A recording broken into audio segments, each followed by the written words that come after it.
I've been digging graves for 23 years. You learn early on that cemeteries aren't as quiet as people think. They hum with life in their own strange way. Foxes nest under the mausoleums. Tree roots twist through headstones. Even the wind seems to talk when you're alone out there. So when something really goes quiet, when even the crows stop calling, you pay attention. The job that morning was routine, or at least it should have been. The family of one Mrs. Eleanor Varn requested her remains be moved. Said they'd purchased a new plot closer to town, somewhere easier for her daughter to visit. It wasn't an uncommon request. People want their loved ones nearby. I've helped move folks 3, even 4 times. No big deal. The plot was old but not ancient.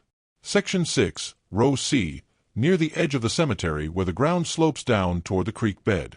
It was cold that morning, 39 degrees on my dash, frost clinging to the grass like a sheet. I had my thermos, gloves, and the same backhoe I've used for over a decade. But as soon as I walked up the path to 6C, I noticed something strange.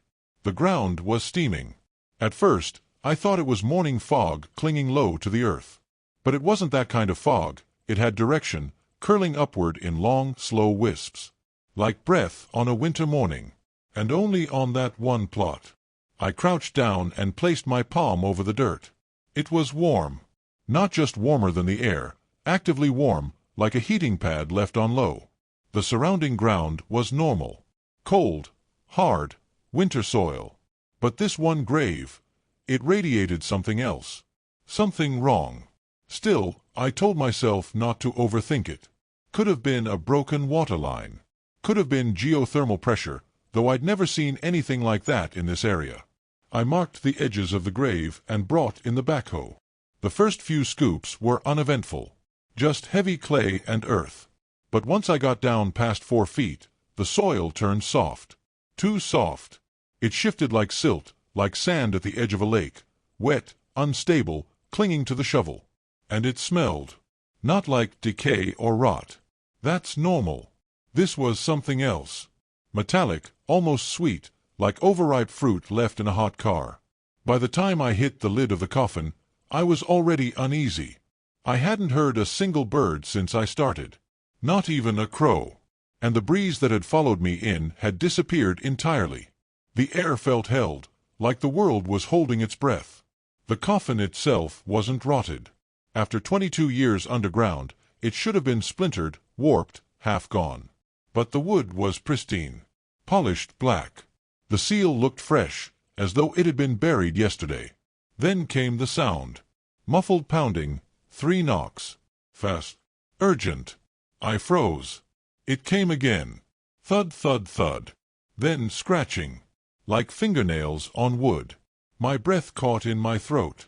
I looked around, half expecting someone to be messing with me. But I was alone. Completely, utterly alone. And the ground? It had stopped steaming. It was still. Dead still. I called in the foreman on the radio. Told him he needed to see this for himself. He showed up 10 minutes later, grumbling about the cold, until he looked at the coffin. Then he stopped talking. We stood there for a long time, just staring. Finally, he gave a tight nod. Open it. I didn't want to. I've seen a lot in this job.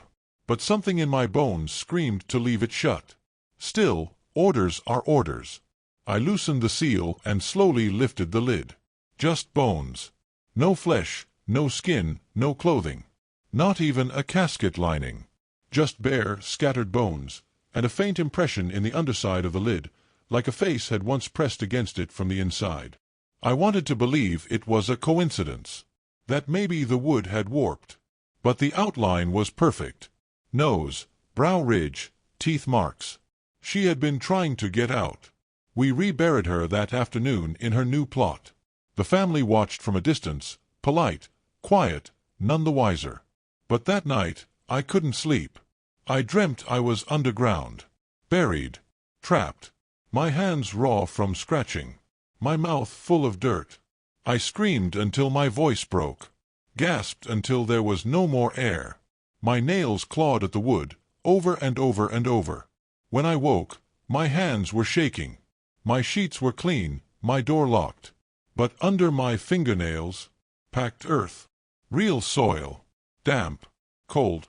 I didn't leave my bed. I know that. I know that. I've gone back to plot 6C a few times since, just to check on the grass. But it hasn't grown. Nothing has. Not a weed. Not a root. Just this strange, dry patch in the shape of the coffin. And sometimes, only when it's quiet, I swear I see the dirt rise and fall. Like it's breathing. Like something under there still moves. I've done a lot of jobs since then. But I'll never dig alone again.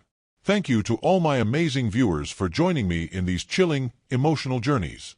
If this story moved you or gave you goosebumps, hit that like button and subscribe to join us deeper in the shadows. Every like breathes life into another tale, and every subscriber becomes part of our growing circle of listeners. Now, take a deep breath, because our next chilling story is just around the corner. You work long enough around the dead, and you start to spot the patterns. The rich tend to die quieter. Their plots are cleaner, their headstones polished, and their requests, always specific, always last minute, feel more about appearances than grief. So when I got the call to reopen the Baythorn Mausoleum, I didn't think twice. Some distant cousin wanted to move a kid's urn to a newer family plot across the county. We get that sort of thing all the time. Legacy requests. Estate drama. Nothing new. I'd worked Baythorn before. Creepy place, not going to lie, but familiar. It sits on the edge of the cemetery grounds, where the stone path starts to crack and the ivy grows too thick to trim. A low structure built in the early 1900s, half sunken into the hill. The kind of mausoleum where sound seems to fall short. Not echo. Just die. Inside, there are only a few resting places left. Most of the crypt shelves are empty. Just old stone, mildew, and that bone-deep chill. Always cold in there. Even in July. I'd once seen my breath fog up in there while it was 92 outside. It's the kind of cold that clings to your gums and stiffens your knuckles. Not like weather, more like something else. That night, I had the late shift and the work order in hand. The plan was simple. Confirm the child's casket was still intact, unseal it, and prep the interior for transfer. The name was Alexander Baythorn, buried in 1981 after what the records called an extended illness. He was 9. I arrived just after sunset. The sky was that kind of deep blue where everything looks wrong in the shadows, colors gone muddy, trees too still. The mausoleum door was ajar when I got there. Just a crack. Enough to catch in the corner of your eye. That gave me pause. I was the first scheduled on site. No other crew, no family, not until the morning. I assumed maybe the wind had knocked the latch loose, or that someone forgot to lock up properly the last time they were in there. Happens more than you'd think. But as I pushed the door open, my flashlight caught something sitting on the stone floor just past the threshold. A mitten. Red. Tiny. Child-sized. Clean, with a little embroidered A stitched into the wrist. Now, I don't scare easy. But that mitten, that set me off. It wasn't rotted, wasn't stained, wasn't dusty. It looked new. Like it had been dropped minutes before I got there. I picked it up and turned it over in my palm. It was warm. The mausoleum felt even colder than usual. My breath puffed out in visible clouds. The beam of my flashlight shook as I walked toward the back wall, the bottom shelf where Alexander's casket sat. Small, whitewashed, sealed shut with brass clasps. When I reached out to touch it, the whole thing shifted. Not like it wobbled, like it was pulled. Just an inch. Inward. That's when I heard it. Giggling. Not echoing from the hallway or drifting through the door. It came from right behind me. High-pitched. Playful. Quick. I spun around, nearly dropped my light. No one there. No wind. No footsteps. Just the sound of my own heart hammering against my ribs. Still, I had a job to do. I radioed it in, standard protocol, then unlatched the casket. My hands were shaking, but I kept going. I wish I hadn't. The lid came off smoothly. Inside wasn't a body. Not a shroud. Not even bones. Just dirt. Fresh dirt. Damp, black, and loosely packed, like someone had filled the box that same afternoon. And that smell, not rot. Not old grave air. It was sweet, like turned milk and dried flowers, sour and cloying all at once. I dug a little with my gloved hands, not even sure why. Maybe I expected something to be hidden beneath. A toy, a photograph, anything to make sense of it. Nothing. Just more dirt. I stood there for a long time, trying to make sense of what I was seeing. I thought about that mitten. The way the coffin moved. The laughter. I backed out and sealed the casket again. Fast. When I stepped outside, I felt heat hit me like a wave. It was almost blinding, how warm the air was compared to the cold I just left. I filed the report.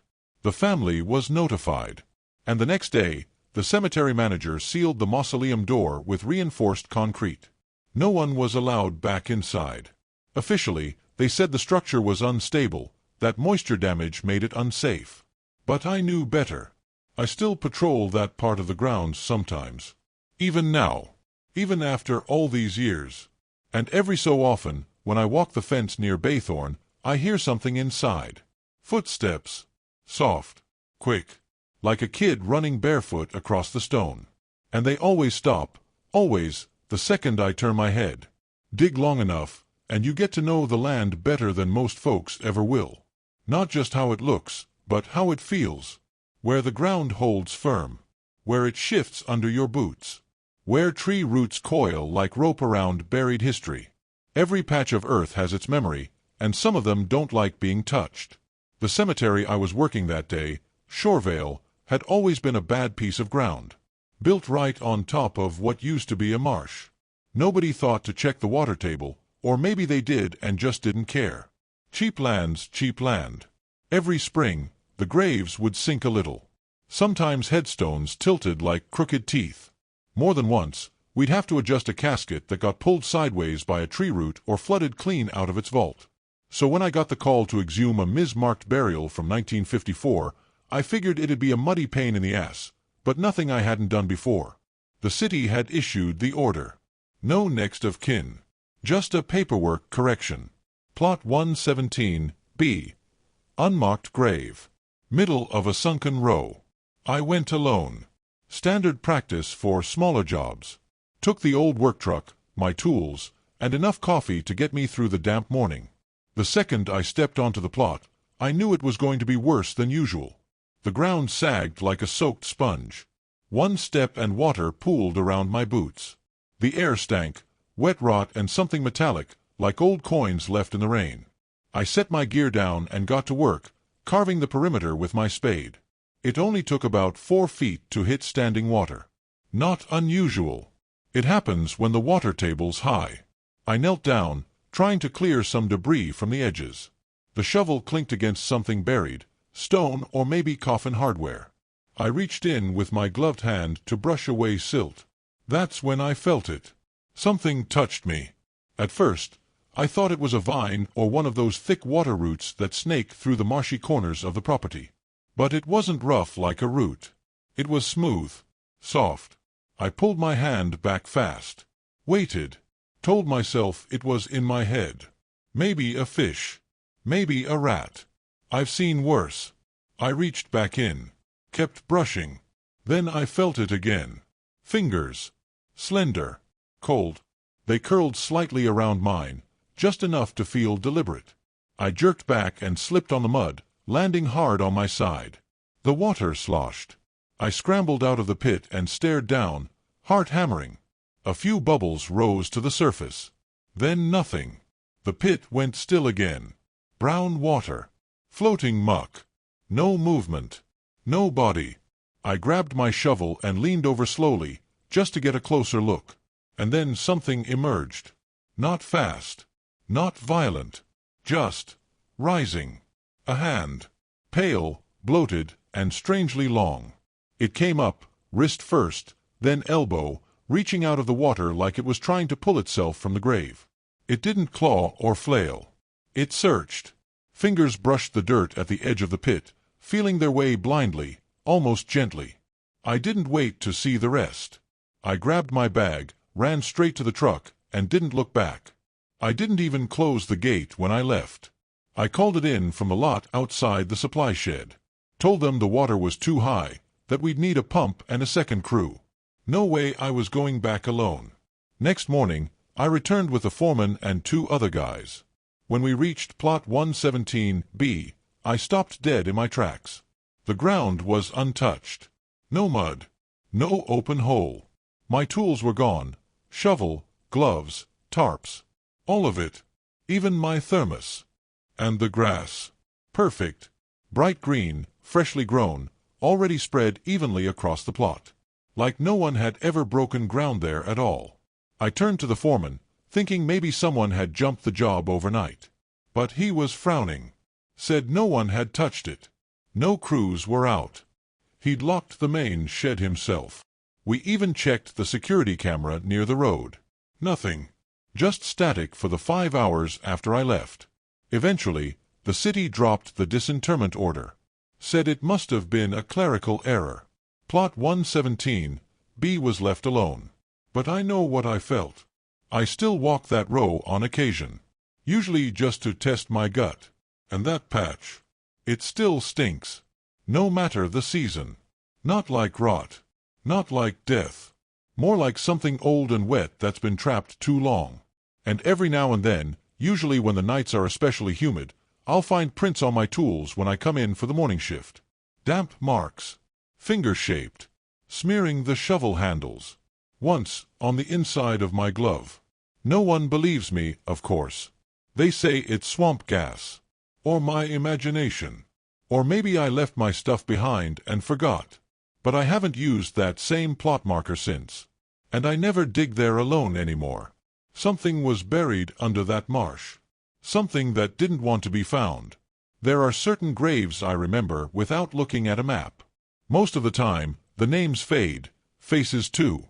The families come and go, and we just keep digging, burying, covering up. It becomes muscle memory after a while. But then there are plots like 419. The ones that leave something behind. Plot 419 was just supposed to be a correction job. Paperwork mistake.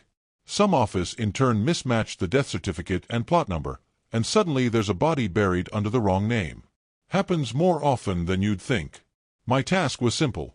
Exhume the remains, check the tag, prep it for reassignment to the right location. Middle of the day work. Clear skies. No pressure. But when I got the assignment and saw the number, 419, I stopped cold. I knew that one. I was there 8 years ago, back when the grave was first dug. It was a rushed job.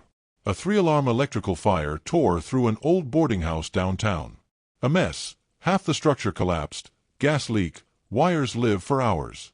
We handled 3 of the victims that week. 2 were identified and taken by family. But the third came in as unclaimed. 2 burned to ID. Just a charred, collapsed frame in a blackened body bag. Not even a name. Only thing on the toe tag was the time of death and the word unknown. We buried it fast, per order. No family, no service. The coroner recommended sealing the remains in concrete, said it'd help with stability since the box was brittle. We complied. Laid the slab, marked the record, and moved on. I hadn't thought about it since. Not until that morning. Still, I kept my mouth shut. Told myself I was just being dramatic. Graves get reassigned all the time. Just because I remembered the original burial didn't mean anything strange was going on. I wish I'd listened to that little knot in my gut. I brought out the demolition tools to break through the concrete.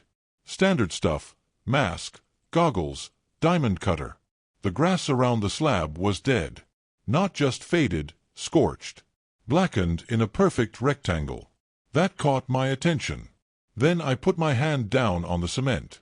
It was hot. Not sun-warmed. Not just a little warm, hot. This was radiating. Like standing too close to a stovetop. I had gloves on, thick ones, and still felt it burning through the padding. Weirdest part? It had rained the night before. Everything else on the grounds was cool and damp. This slab, bone dry, practically humming. I pressed on. I should have stopped. As I cut through the concrete, smoke curled up, not from the machine, but from underneath. My goggles fogged.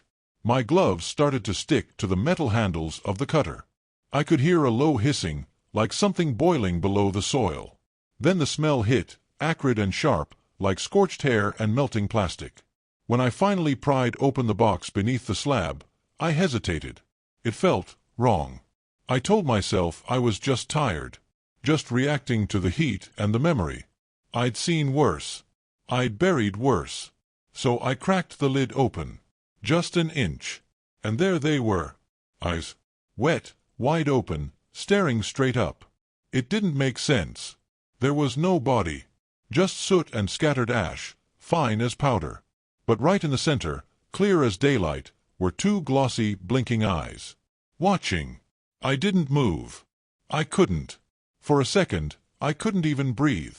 My brain refused to catch up. And then, I blinked. The eyes were gone. No trace. Just ash. Nothing solid. Nothing human. I sealed it up immediately. Didn't finish the transfer. Didn't write down half of what I saw. Just recorded vault contamination on the form and walked away.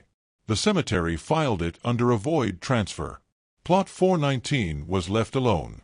No new body assigned. Nobody asked questions. I think the office knew better than to push. But I still pass that grave sometimes, usually during cleanup days or when we run new irrigation lines. The grass never grew back, even after reseeding it 3 times. Just a dry, scorched rectangle in the middle of a green field. And on certain nights, especially in late August, when the humidity gets thick, you can see something faint if you look long enough. A dim glow. Orange. Flickering. Like embers still smoldering under the dirt. I've seen it from across the field. Others say it's headlights or a reflection from the maintenance shed. But I know better. I don't go near it now. Not after dark. Because the heat's still there. And I have a bad feeling whatever was buried in 419 didn't stay burned. Every cemetery has a stretch of land no one wants to work on. Ours is row K. It's not marked on any of the official maps that way, of course. It's just another row, same as the rest. But ask anyone who's been on shift here longer than a few months and they'll all say the same thing. Row K feels wrong. It's the oldest part of the grounds. The stones are cracked, names eroded down to a blur of lichen and dust. Some don't have names at all, just dates or faded symbols nobody recognizes anymore. You walk through it and suddenly your boots sound too loud. Like you're intruding on something that's been quiet too long. Even during the day, it's cold there. You can be sweating under a summer sun, but the moment you step into row K, you'll feel it. That bite in the air. That stillness. Like the whole row is holding its breath. I'd avoided it for years. Not consciously, just out of habit. Always took the other side of the grounds when I could. But last winter, I got the call. 2 unmarked graves needed to be exhumed. County records were a mess. Wrong lot numbers, conflicting dates. They needed IDs for probate stuff. Legal nonsense. I was the only one scheduled on site that night, and the snowstorm had backed up the next day's crew. So I went. Of course it had to be row K. It was the coldest night of the season. My truck thermometer read 9 degrees when I parked at the edge of the lot. I pulled my coat tighter, grabbed my gear, and walked into the row with a portable floodlight over one shoulder and a thermos of lukewarm coffee in the other. The frost crunched like glass under my boots. My breath came out in thick plumes, catching the light like smoke. The wind was dead still, but the trees still creaked above me, like old rafters settling. I found the markers, 2 plain iron rods stuck into the frozen ground, barely visible above the frost. I set up my light, which immediately started to flicker. Cheap thing, I told myself. Happens all the time in the cold. I started digging. The ground fought me every inch. Not just frozen, resistant. Every scoop of earth felt like it weighed double.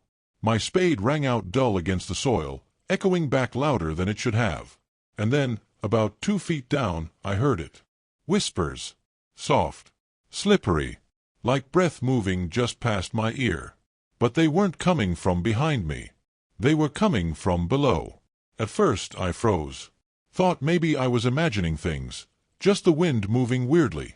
But there was no wind. The voices didn't sound like words, exactly. Just fragments. Mutters. Faint syllables overlapping one another like static on an old radio. I leaned closer to the pit, and they got clearer. Not one voice. Dozens. Whispers layered on top of whispers, rising and falling like a chant with no rhythm. I couldn't understand a single word, but I felt them. In my chest. Like a hum under the ribs. I stopped digging. The whispers stopped. I waited. Then I put the spade back in the dirt, and the voices started again. That was enough for me. I radioed in, said I needed someone else out there. But the signal wouldn't go through. Static. I kept digging anyway. Maybe just to finish. Maybe because I was scared of turning my back on the hole. After another foot, my shovel struck something soft. The coffin. The sound it made was hollow and strange, like knocking on frozen meat. I cleared the top of it. It was covered in a thin layer of frost. Not ice. Frost. The kind that forms on windows, delicate and lacy. The soil around it was dry. No moisture. No condensation. Just frost. Sitting where it shouldn't be. I reached out to brush it away, and stopped. The whispers had gone quiet. But something else had started. Movement. Out of the corner of my eye, just past the edge of the flickering floodlight, I saw a shadow shift. Then another. Thin, long shapes weaving between the headstones. Quick. Darting. I turned and shone the light toward them, but nothing was there. Just stone. Frost. Fog beginning to gather low across the graves. But when I turned back to the casket, the frost had melted. The lid was damp, beating with cold water. I didn't open it. I couldn't. Every instinct in my body told me to leave it buried. To walk away and forget it. So I did. I packed my things, shut off the light, and walked back through the row without looking back once. I left the grave unfinished. The next morning, someone else came to complete the job. Younger guy. Tougher than me. He didn't say much, but when he came back, his face was pale and his hands were trembling. I asked what he saw. He just muttered, "They were listening." That's all he said. Row K's been different since then. People say it's louder. Not actual noise. Just this sense, this pressure, like standing in a room full of whispering mouths you can't see. Some nights, even the new guys avoid it. And lately, the graves in that row, they hum. Not always. Not loud. Just enough to notice if you're standing still. Just enough to make you never want to stand there for long. Thank you to all my amazing viewers for joining me in these chilling, emotional journeys. If this story moved you or gave you goosebumps, hit that like button and subscribe to join us deeper in the shadows. Every like breathes life into another tale, and every subscriber becomes part of our growing circle of listeners. Now, take a deep breath, because our next chilling story is just around the corner. Have you ever had an experience like John's? Or maybe you have your own story of an unexplainable presence, a quiet moment that still echoes in your heart? I'd love to hear it in the comments below. Each of your stories adds something special to this growing community of listeners, of feelers, of souls who believe there's more out there than we often see. And if someone you know might appreciate a good scare, or a good cry, please share this video with them. There's more to come. More stories to tell. And remember, sometimes the scariest tales are the ones that could happen to any of us. Thanks again for watching, and I'll see you in the next video if you dare.